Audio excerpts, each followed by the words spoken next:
Hello, friends. We are in a truly unique position.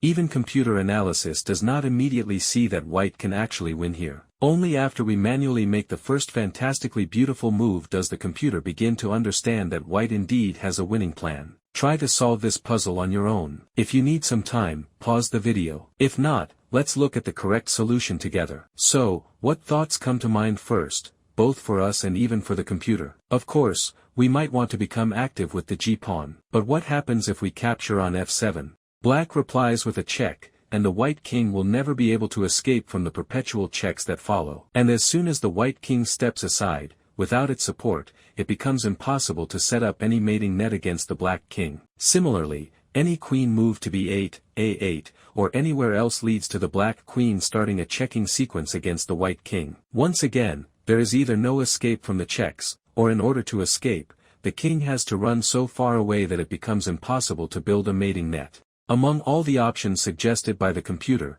the most interesting one is capturing gxh. Why? Because it hides several tricky traps. For example, if black naively captures the pawn, then after the sequence queen h3, queen g4, and queen g7, black is actually checkmated. But of course, after gxh, black is not obliged to capture the pawn on h7. They can simply make a calm move, king to h8. Now the black queen is ready to enter the game, either immediately with checks or a bit later. White can still set a very cunning trap, lying in wait, hoping that black will greedily capture the bishop, and then after king f7 and queen g7, deliver checkmate. But once again, black simply checks the king. The king must move. Yes, black's king is in check. But after the move king h7, it turns out that the white king has moved too far away, and without its participation, no mating net is possible. Let's return to the initial position and think, how can white actually win here?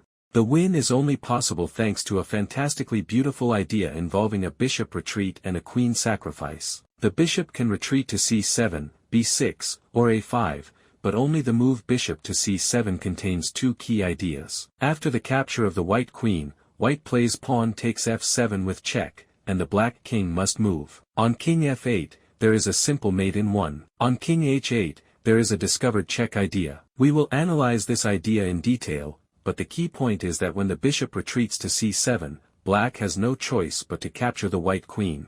It may seem that this is indeed a tricky move, but it can easily be refuted by the move knight to c7. However, that's not the case. After knight to c7, even though black defends their queen, white has the move pawn takes f7 with check and a fork. The black queen cannot capture this pawn because it's pinned. As a result, the queen is lost, and white wins easily. Let's return now to the main line.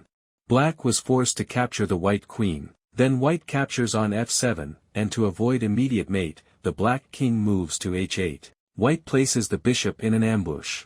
Now a beautiful checkmate is threatened no matter what black plays. If black tries to free their king and give it some breathing space, white responds with king to g6, check and mate. If black tries to give any check to the white king, the king will simply step to e7. There will be a check, black will have to block, and then it will be mate. It seems that white is calmly winning here. Yes, of course, the move bishop to c7 was not obvious, but after bishop to e5 everything looks clear and decisive. Yet, the game is just beginning. Black has a brilliant defensive resource, queen to c5. This move simultaneously controls the pawn promotion square and sets up a very dangerous trap. If the white king moves anywhere, for example king to e6 with check, black sacrifices the queen for the bishop, then brings the king closer to the pawn and steps in front of it. The pawn cannot advance anymore, and with two passed pawns and a knight, black wins easily. Therefore, after queen to c5, white must eliminate the threat to the bishop. To do that,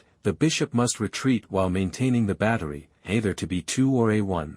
Without precise calculation, it's not immediately clear where the bishop should go. Intuitively, in a normal chess game, we often follow the principle, the farther from the opponent's pieces, the safer. So let's calculate bishop to a1. It seems that after retreating the bishop, if black's queen tries to continue the hunt, things end badly for black. The white king steps to e6, delivering a check with the bishop. Black is forced to capture the bishop, but then the white pawn promotes to a queen and delivers mate. It seems like bishop to a1 should finish the game, but even here, things are not that simple. Black has a beautiful defensive move, knight to c7. It turns out that even though white's battery is deadly, the king has no useful moves. The only thing white can rely on in this position is zugzwang, a situation where black eventually runs out of good moves. As we've already seen, moving the queen away is bad. Once the queen moves, the white king will have the move king to f5 or king to g5. But the knight also has no good moves. No matter where the knight goes, the white king will be able to step to e6. And moving the pawn is also bad. If the pawn goes to h6 or h5, the white king will have the move king to g6. So what can black do here? All they can do is keep pushing the pawn, while we simply shuffle our pieces back and forth. Bishop to b2, then a4, then back to a1, then a3, and, oh horror, we suddenly run out of moves ourselves. Instead of putting black in zugzwang, we are now the ones in zugzwang. Disaster. But we mentally rewind the position to the moment when we were deciding how to deal with the threat of queen to e5. We remember that we had two options, bishop to a1 and bishop to b2. When we're playing for zugzwang, we must, of course, calculate both of these possibilities. So now let's examine what happens after bishop to b2. Once again, black's only defensive resource against king to e6 and mate is knight to c7. It seems like we might end up in zugzwang, shuffling back and forth, while black only has pawn moves on the a file. But here's the key, after the move a3, we have bishop to a1, after a2, we have bishop to b2. Once black's pawn has completed its journey down the board, they will have no more moves left that can save them from mate. If black plays knight to b5, we step with the king to e6. Check to the black king. Yes, black can try to block even with check, but we simply capture the knight, promote the pawn to a queen, and deliver checkmate. If the h-pawn moves to h5, then mate follows quickly after king to g6. Yes, there may be some desperate interpositions, but they don't change the outcome. And finally, any queen move, whether queen to d6 or anywhere else, frees the f5 or g5 squares for the white king. Check. The queen blocks. The bishop captures on f6 and delivers a beautiful checkmate. I hope you enjoyed this analysis. Thank you for watching. Goodbye.